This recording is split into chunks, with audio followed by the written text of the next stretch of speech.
Welcome to the Heart Rate Variability Podcast. Each week we talk about heart rate variability and how it can be used to improve your overall health and wellness. Please consider the information in this podcast for your informational use and not medical advice. Please see your medical provider to apply any of the strategies outlined in this episode.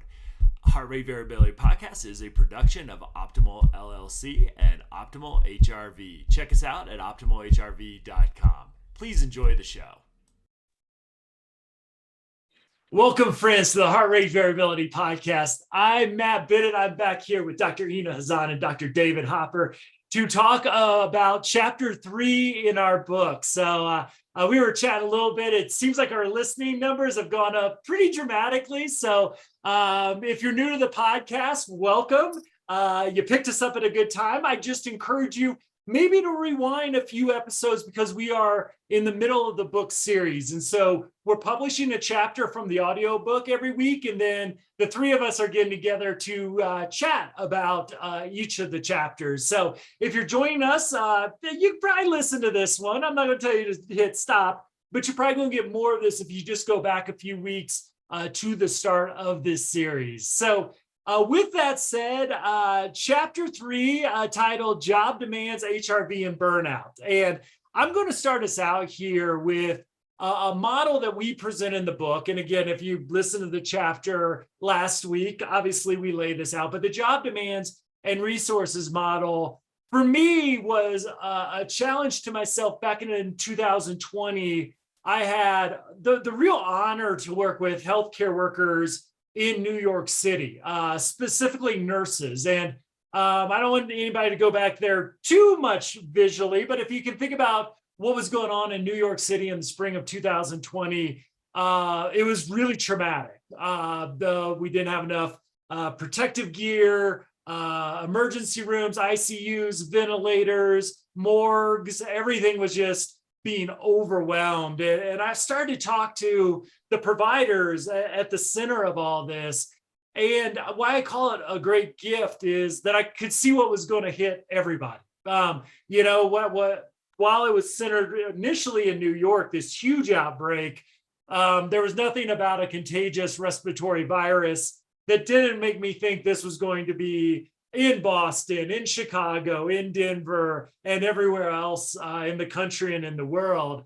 And so it really challenged me, even though I'd been doing leadership trainings for a decade or two at that point, to really dive back into the literature, because I saw this like enormous wave of stress and trauma that was hitting those folks in New York I was talking to early on, but I knew it was going to hit everybody eventually. And so, as I like to say, I went to the dark side, a place that I don't like to visit very often. And when I put my toe in it, I want to get out as quickly as possible. And that is peer-reviewed journal articles. I kind of wish we'd write these where they keep you up instead of making you question your career choices whenever you dive into those. But I went to that dark side and started to really look for models to help folks say, okay, we're going to get hit by this wave and we're in some ways just going to go into survival mode for a period of time. And how, when we come out of that, how do we help manage the distress and trauma that for a lot of our listeners who might be in healthcare, social services, education, the criminal justice system, already we were burned out at a very high level before this all hit. How do we look at this in peer-reviewed best practice model? And so the job demands and resource model made it into the book because it really is just backed by 20 plus years of really strong research. And I really believe gives leaders a real model to look at the relationship between distress and outcomes. And for me, any training I do, the goal is to improve outcomes. Any coaching I do, how do we get better outcomes for patients? And we can also say the model gives us for the business as well, lower turnover rates, lower number of mistakes, less legal troubles, better bottom line. All those things happen when we have healthy workers. So again, I don't want to revisit what we talked about in the book, but really looking and starting to introduce this model to really look at a way that leaders can look to manage distress inherent to the work, because every job has that level of distress. What I also got really excited about is using heart rate variability to start to quantify burnout. Because again, if you look at what's in the book, or you Google job demands and resources model, we know if the distress from the job overwhelms the resources that the organization provides to manage that distress, that's where we see burnout.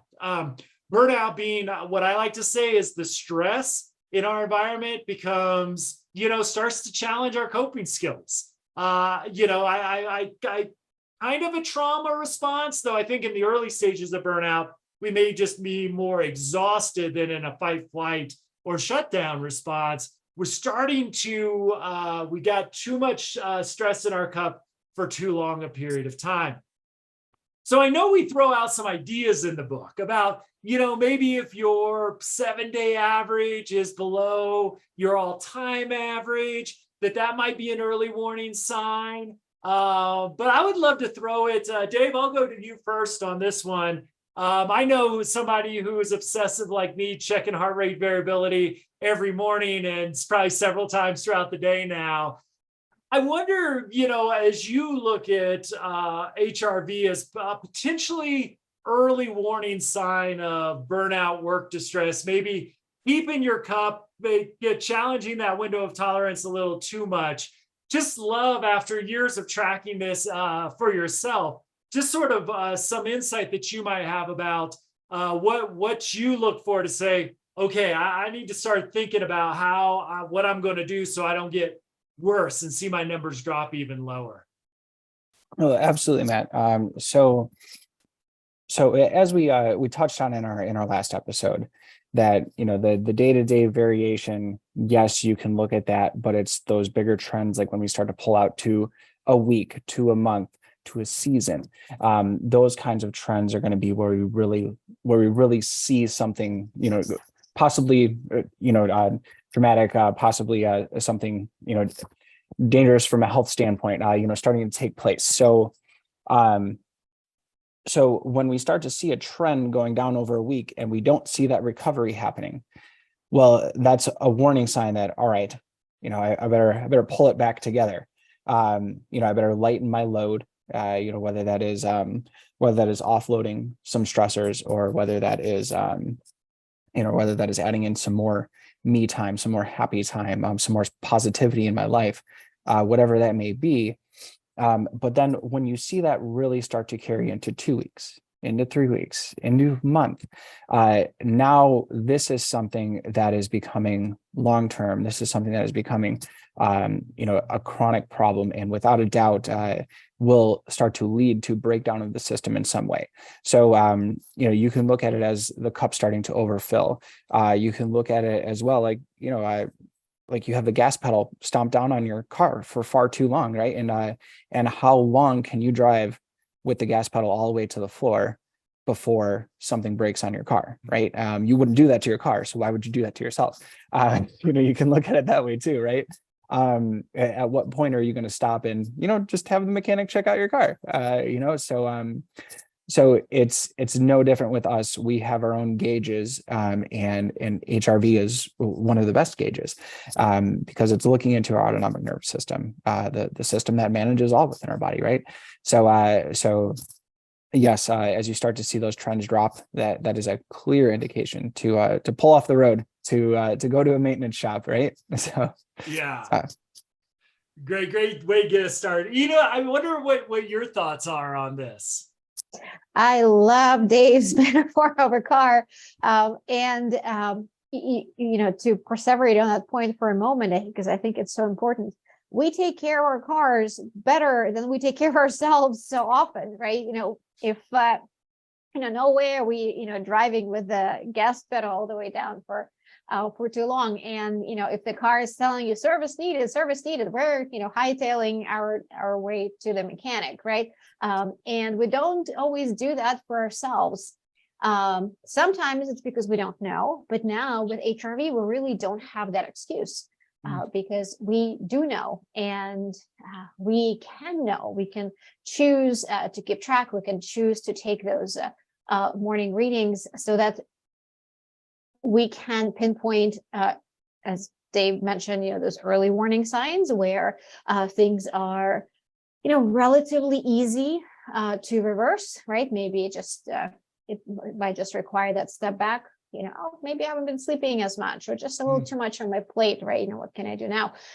Or if something is settling into a more long-term issue that's not being addressed by those small changes, that really requires a deeper dive. What is going on, right? Maybe at this point it's requires a visit to your physician or a conversation with your boss, or whatever you think might be going on. So the exact answer really is going to be individual, but the point is, do take care of it, right? You're not going to be of in any use to anyone else if you're not taking good care of yourself.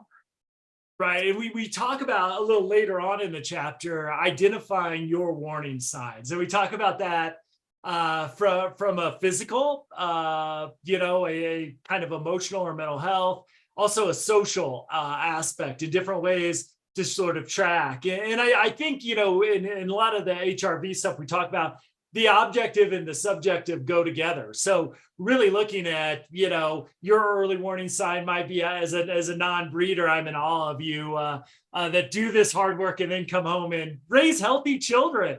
I just I never quite figured out when you had or how you got the energy to do that. So it might be, I like to joke a lot of times is like, my wife and I can hold it together all day at work, but then sometimes the ugly comes home. That's why we never had children, because it's like, didn't want to who has energy to feed the children tonight? Nobody. So probably we did the responsible thing. So, there's all those aspects, and HRV can really, what I have found, give just a little bit of an earlier indicator, and maybe one that you can't as easily ignore or justify, right? Well, my kids just ate too much sugar. That's why I was cranky, right? There's those things that we can get that I think HRV just gives us that ability to really track in an important way. I also love to hear, because one of the other things we challenge folks to do is when you start to get these early warning signs, to take action, right? Because we talked about the stages of burnout as well in this chapter about, you want to be healthy, motivated, engaged as much as possible. That's really the goal of a wellness plan, of this focus. But then from time to time, we're going to at least dip our toe or step into exhaustion phase. I think if you have a stressful job at all or a stressful life, you're going to be in there. So Dave, I wonder, over the years, as somebody who's really focused on this, I wonder if you have any short-term plans. You see maybe that we kind of use a 15% drop in weekly versus all time. When you start to see that, what are some of the things that you do to really get back out of there before things progress and get worse? Yes, and actually, before we get into that, well, a couple of things. One is I love your term, a non-breeder. That was that made me laugh. But with the early warning signs, so how I put that to patients too is that early warning signs are different for every single one of us. Yeah. Right? But we all have a weak link in our chain, right? And for you, that might be that your stomach starts to get upset, right? You start to get indigestion really bad. Some people, it might be constipation. For me, it might be that my shoulder just starts killing me. For Ina, it might be that she gets these horrible headaches and she starts clenching her jaw. It can be literally anything, but that is our sign that our body is starting to take on this added stress and that it is starting to become an issue. A lot of us don't see it as an early warning sign. A lot of us just see it as, well, shit, I'm constipated again, right? And they just see it as an annoying thing. But no, this is your body screaming, right? This is your flashing light on your dashboard saying, hey, something is going wrong, fix it. so when we see that, right, when we have that as, from a subjective and kind of an objective standpoint as well, and then we have our objective HRV showing us that we are dropping down. And then when we get into some of those strategies, and that's what you're asking for is like specific strategies that I use, correct? Yep. Okay. So for me, I always check back and I go, all right, have I been doing my regular stuff, right? Which is number one, am I sleeping well, right? And because I am a breeder and I have 2 little kids, the answer is usually no. Yeah. To that one. So I do whatever I can to correct that, right? Then I go, am I doing my meditation in the morning, right? Am I doing that? And if I'm finding my time and making my time to do that, then that's awesome. Usually I'm not having these problems. And if I'm also finding my time to do my regular workouts in the morning, okay, now I know I'm doing well. But when things start to go off track, it's when I start to fall out with one of those things, typically for me. That's what I find to be the biggest impactors, which is why I put those things as some of the highest priorities in my life, which is why my wife and I go to bed when my kids go. Yeah. But those are some of the biggest things. Those basic, easy things are usually the best. I always tell people it's never, oh, well, just take some vitamin C and that'll make everything better. No, let's always just check the baseline stuff. Check the baseline stuff. If you are doing that well, chances are you're not having any of the bigger problems. So that's really it for me, is those baseline items. And that's just a few of them for me, but for most people, those are very applicable. Awesome. What about you? I mean, you got a few things going on professionally, author, Harvard Medical School, founding partner of Optimal HRV, just a few things going on. You've got those kids in gymnastics at MIT, like all these things. So with all that going on, I wonder, what are some of your strategies when you start to see some of those warning signs or a dip in heart rate variability? So for me, well, sleep is definitely it. With 3 kids, various stages of life, there's never enough time for anything. But a really important one for me is alone time. I am very much an introvert, believe it or not, and I need my alone time because I know that by the end of a really, really busy week, or if I've had a busy week and then traveling for a gymnastics competition, so no alone time for a while. If I feel like I'm about ready to bite somebody's head off, or if I'm getting that headache, David's like, as if you know me. Usually, I have to look at, have I been getting my alone time and have I been getting sleep?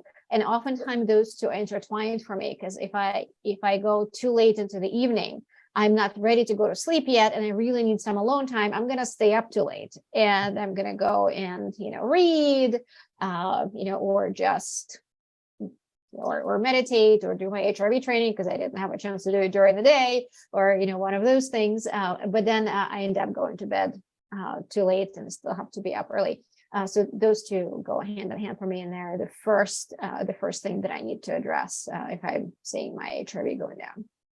Yeah, and I think that it's very kind of interesting to hear both of you talk, because I not having children, I have a lot of control over my schedule, now that ebbs and flows with out of state trainings or this, that, or the other. So there is variation in there, but there's not really, I think the excuse is, I just have come to appreciate what a sick kid does to what you thought you were going to do that day. And then you get sick, and then that's, I've just come to have a lot of respect. So I love that idea of really going back to the basics. And I think is also somebody else who, if I don't focus on the basics, I just sort of have one person to blame, and that's the person staring back at me in the mirror. So with that, one of the things that and this is how simple this can be as well, is focus on the basics. Absolutely. My other one's like a 3-day weekend. Like I find that, especially, this is why I like that as part of my wellness plan overall, it's to take regular vacations, to make sure that I don't, oh yeah, I'm busy, I can't take a week off this 6 months or whatever it might be. And I'm not great at that. I'll own it.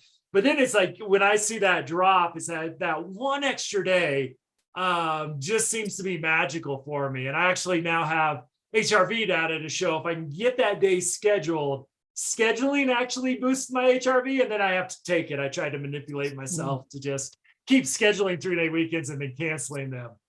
Didn't necessarily work out for the better. So yeah, but just looking at, okay, when I realized this, and a few things I just want to put together. One, focusing on those basics. So when we think about a wellness plan, write those warning signs down, write those basics down, and give yourself credit every so once in a while for doing the basics. Like I get up, I try to do this once a month and just count all the good things I do, in my morning routine. Like I'm drinking the god awful shake I always talk about. How many good things are in that shake? Like cacao and broccoli to start with, right? If you got that kind of dedication, you got to give yourself credit for you. I neti pot, right? Now, I'm not going to go into detail about that, but, it's something that's so ingrained in my habits, my supplement routine. I want to count why am I taking this? Why am I taking that?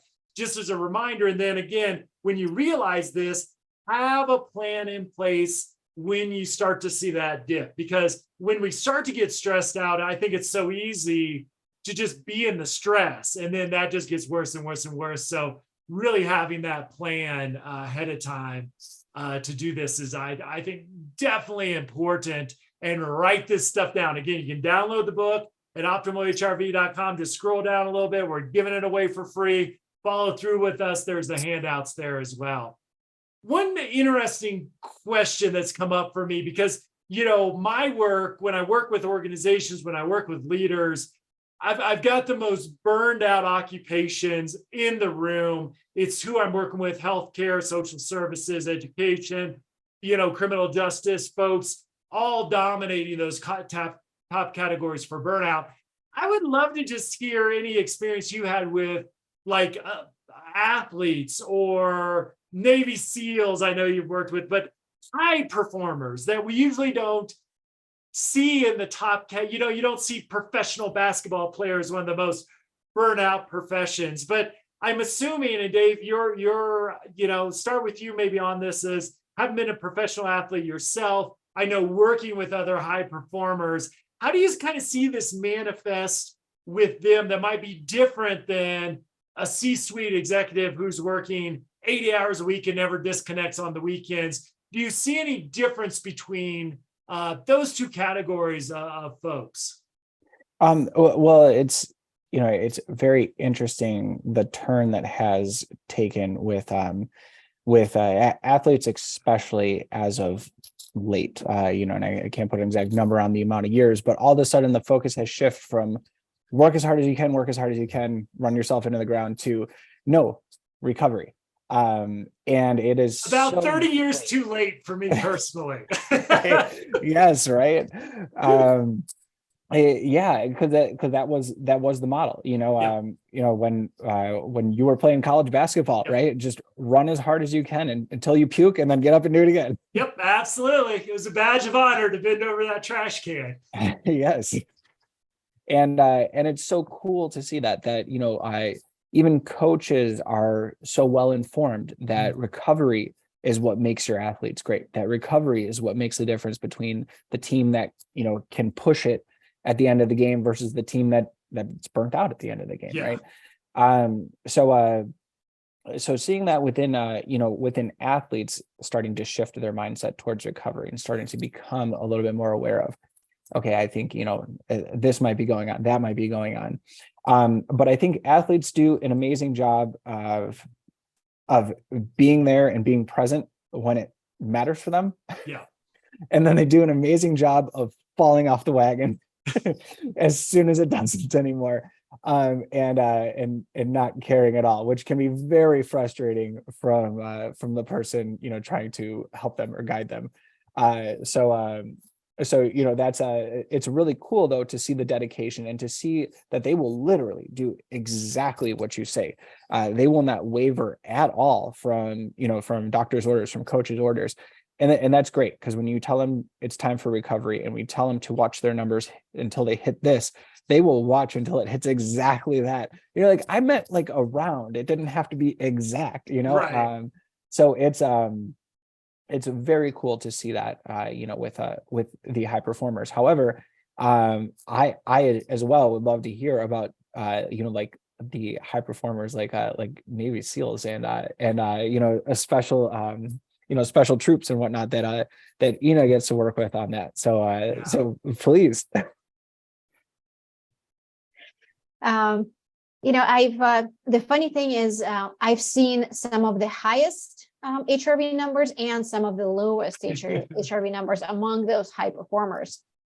And I think the reasons, for the highest numbers, perhaps, obvious, these are, incredibly physiologically gifted and resilient individuals who are at the top of what they do. That includes, Navy SEALs and Army Rangers and, surgeons and, C-suite executives.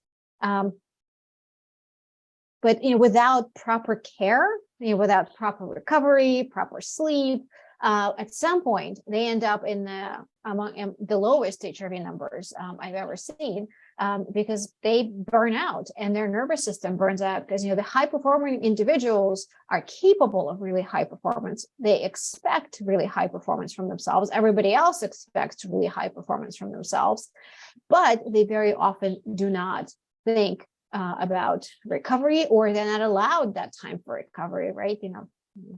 Think about a surgeon's schedule, or think about a Navy SEAL schedule, or Right. complete lack thereof.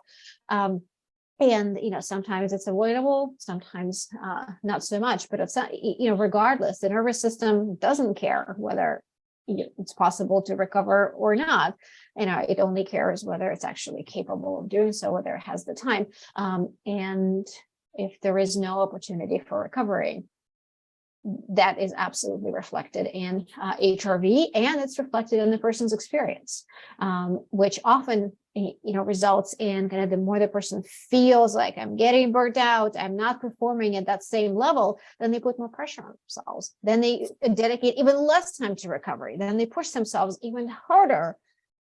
And of course, that results in even lower HRV, even lower resilience, et cetera. So we really need to continue that shift towards the emphasis on recovery, making sure there is time for that, and kind of letting go of this idea that some of us are actually superhuman.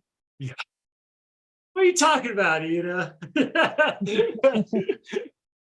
So, because one of the things, that I find, both of you, like, I'm really jealous in some ways of athletes being removed from that, because there's a way to think about, like, as a college athlete, if I was playing a lot, I was probably trying to find peak performance for an hour at a time, a couple times a week. Like, how do, within this 2-hour frame of a basketball game, how do I do the rest of my week to perform at the peak level? And I had none of this. I was under the mentality, even you got up and practiced the day of, sometimes at 6 a.m. Just stupid stuff that we didn't kind of know any better at the time, that this was probably why we weren't winning too many games. So, it's an interesting, I think, thought experiment about how do we help people in the business world, business just being working world, I guess would probably be a better thing of,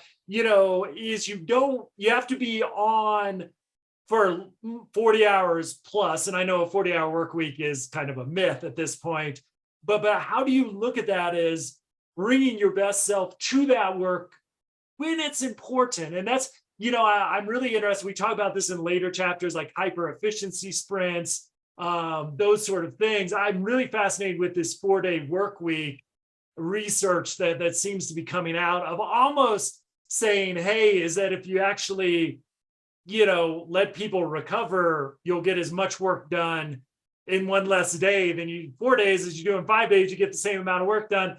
Morale improves, productivity improves. there's some really interesting research out there to supplement this model, but it's like, I just think preparing for a 40, 60 hour, 80-hour work week is just like, how do we bring that recovery? And I think athletes have done a good job, Dave, as you were talking about, Nina, as well, is almost think about recovery as a verb, right? Is that I'm doing something, I'm getting a good night's sleep so I can perform better the next day, right? It's not I'm being lazy, it's why I'm going to sleep past 4 a.m. and not get up and push myself hard, unless you go to bed when Dave and I do it, when the sun goes down or way before that. So it's that mentality of how do we bring that into the modern work environment, especially when we can take our work home, we can take our work on vacation, we can take our work with us on the weekends, even when we might not have to, it's there for us as well. And I think it's one of the real challenges that we face with this is we got the data to show it's not good to be on 24/7, but how do we rethink this like athletes did? I wonder if either of you have any kind of thoughts on how do we take the lessons of these elite performers, at least the ones that we see with the good HRV scores, and bring them to, the average person working a 40, 50-hour work week. Any thoughts on how we might take some lessons from those peak performers? I would say just translate it quite directly, right? You don't have to be an Olympic athlete to need recovery. And you can think of it as your peak performance. It doesn't have to be, the top of everything. Yeah. It can just be, how can you be at your best in your life? Right. And we're talking about your professional life, your personal life. How can you be the best parent you can be? And I imagine most parents out there probably want that. How can you do that? How can you be the best, spouse or partner? How can you be the best professional at whatever it is? How can you just be the best person for yourself? Even like leaving everybody else out of it. So I think comparing ourselves to others always leads to trouble. There is just never, ever a good thing. But comparing ourselves to ourselves can be helpful. How can I do better for myself? So that relative change goes a very long way. Great. Dave, any thoughts on your end? Yeah, well, very similar. And, to echo, that's, you don't have to do something physically demanding to need recovery. Mental, emotional exhaustion is honestly probably worse in a lot of ways. So that just as much needs that recovery, or just like the physical, you perform very poorly, right? As a result. I love that concept of the 4-day work week, but I thought Tim Ferriss said it was a 4-hour work week. Yeah, I think That's, even he gave up on that. No, I read the book, and his idea, never quite figured out how to move to Costa Rica, live on a life or a houseboat, and work 4 hours a week and still make his type of money. But there are some nuggets in there. I think if he would write it now, it'd probably be a little bit more realistic. But there was a reason I bought the book, and it might be because of the title. Well, and it makes us all realize, right, that there's and equally, right, I read that book, and there's some great hacks, or whatever you want to call them. Yeah. Some great strategies within a book like that is even talking about, hey, what, just have an automatic email response that says, I only check my emails between these times on these days, and then it takes away that stress of having to check emails because you already responded, right? There's all sorts of little strategies out there if you look, and share them. And the internet is probably the best place ever for finding the most random things in that regard. But yeah, it's little strategies that make a big difference, that take something off your plate. So yeah. Awesome. And let me sorry, Matt, I'm going to add one more thing to this. As far as the need for recovery, we're talking about stressful stuff that we do that we need to recover from. I'm going to add that we also need recovery from fun things we do. Yeah. Which is not to say we shouldn't have fun. We should absolutely have fun, but the fun things also need some recovery time. I'll tell you, I learned this firsthand, not with very great results, last year with my daughter at a gymnastics competition. We were in Orlando, Florida, and lots of fun things for young gymnasts to do. So the day before the competition, we spent the whole day at Universal Studios, and we came back and we had so much fun. It was such a great day. And then we got to the hotel and realized both our feet are killing us. And I went, ooh, that was probably not a great idea. She's competing the next morning. Oops, I certainly hope my daughter's coach is not listening to this.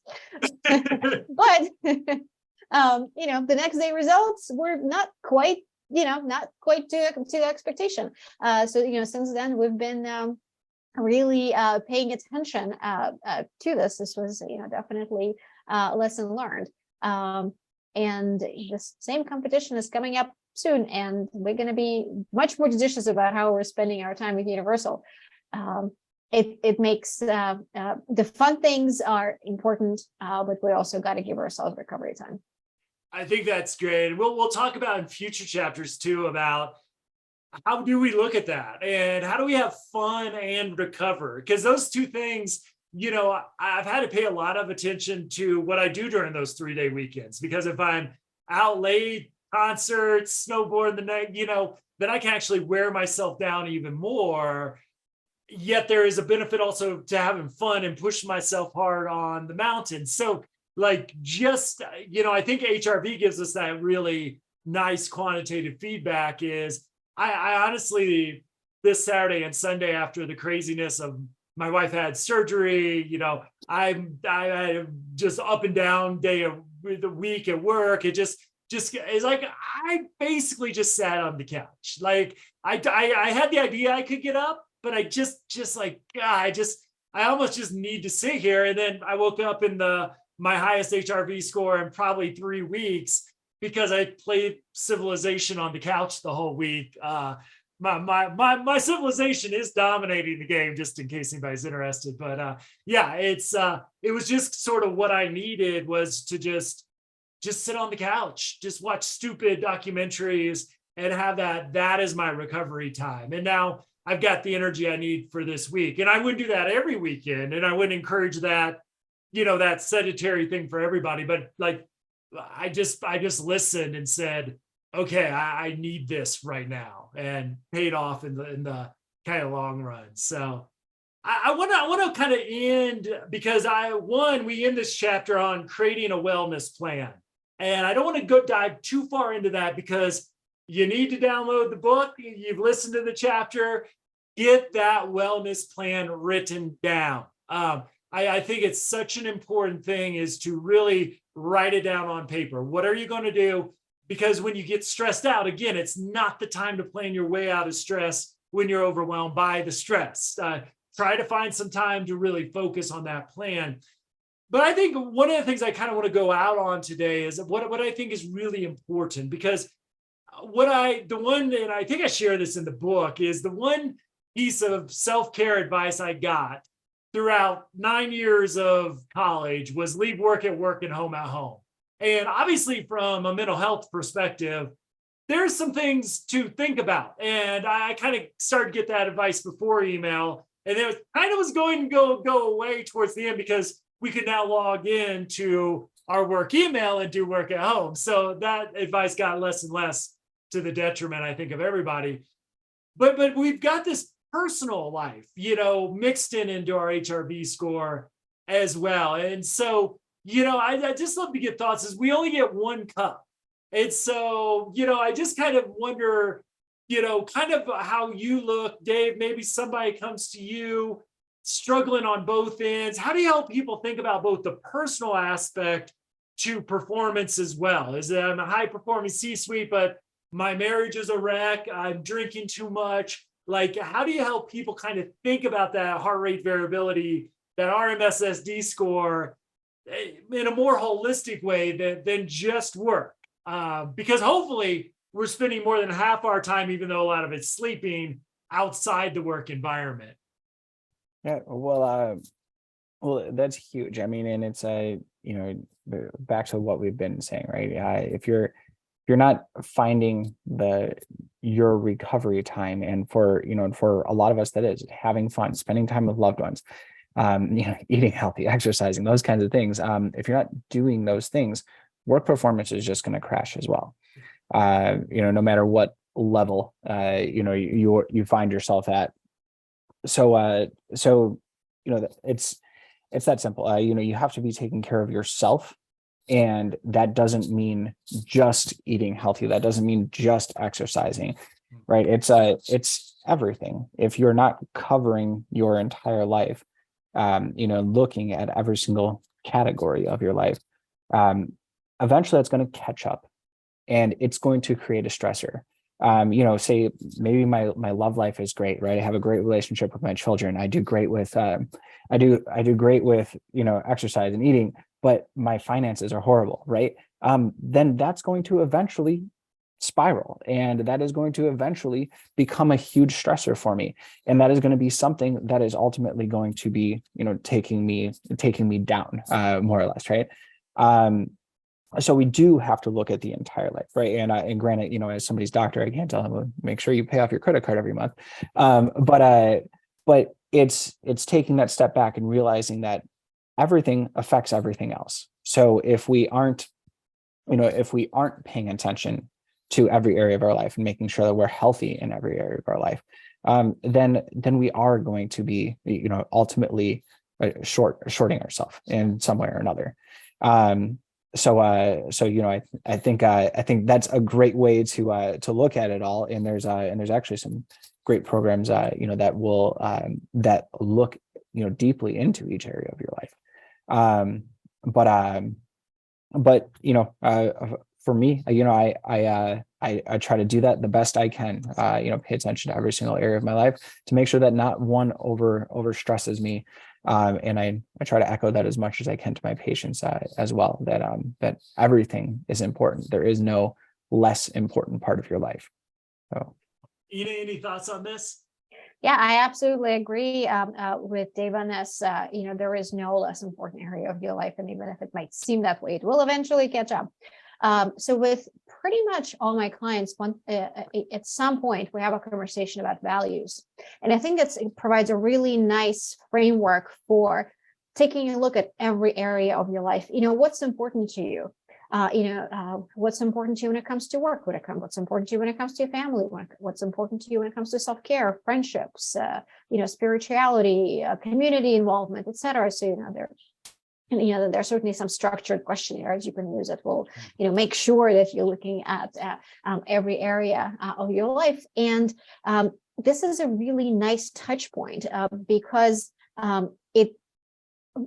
it allows you as the provider and the client to take a look at everything and make sure that they're where they want to be in every area of life. It can also down the road serve as an important motivator for incorporating various skills. Like if being a healthy parent is really important to me, healthy and involved, and one who's able to be supportive, etc. Am I willing to do some biofeedback training or some mindfulness training, or whatever it may be that may be hard to include into your busy daily life?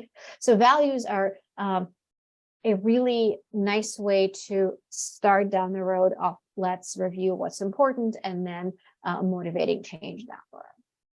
I just got to shut up because I could go on for another 2 hours with you on values. I think they're so central to really living the life our best life. But I'm going to hold off on that because I know we got limited time, and I want to go out on giving leaders, especially those in leadership positions. I really believe the key dilemma that we need to focus on when we start to bring in the idea of wellness, and if you bring in heart rate variability into the organizational concept, this dilemma that we face as leaders, because on one hand, personal choices are going to have a dramatic impact on resiliency and performance, right? If you're out drinking till 2 a.m. and shutting down the bar every night. I think bars still close at 2 a.m. I haven't shut down a bar unless they're like closing at 8 o'clock. That's not me anymore. So, if you're staying out, you're not going to perform good the next day of work. If, like Dave said, if your personal life is a mess, that's going to impact your work. So on one hand of the dilemma, personal behaviors, which historically, I in leadership, we don't touch very often. And there's a boundary there that we should respect as long as you show up and do your job as to expectations. I really don't care what you do on a Wednesday evening, right? I'm looking for that performance. But on the other hand, so the personal side this is where we don't use the term self-care throughout the book. Is I think historically what we've done is that if you're burned out, there's something wrong with you as an individual. If you're burned out, there's a failure on your part to really take your personal time to manage work distress, which I think we can all agree, work distress is going to what leads to burnout.